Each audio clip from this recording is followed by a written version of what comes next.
read The Siren before it first came out, loved it, tore through it in like 2 days. I've already read The Angel, and I can just say you will not be disappointed. It is breathtaking. And one of the things that it's beautifully written. The characters are developed so beautifully and evolve in ways that I could not have ever, that weren't foreshadowed at all.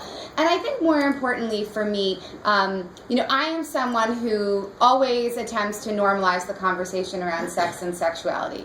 Liz said earlier, we're all sexual beings. We all have this part of ourselves that we're trying to figure out.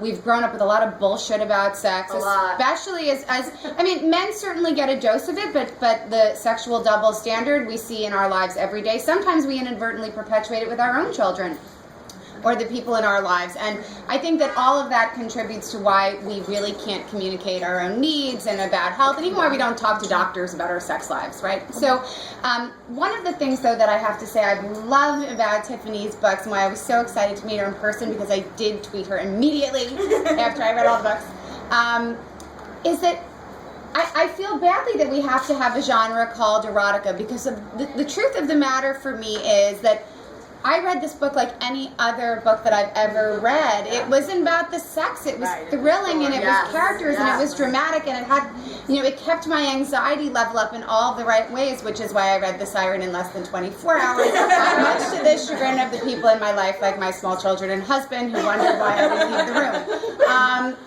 But I think that for those of us who consume this kind of material, it's because it fulfills a different part of us, and we're not lacking in any way, but it taps into our brain. It taps into the things we may want to do, we may never want to do, but it gives us an opportunity to role play and explore in new ways. And I think that having these conversations about sex and sexuality and just getting outside your mental comfort zone, even if you never, experiment with anything physically, to let your mind go someplace else can sometimes be just as fulfilling. And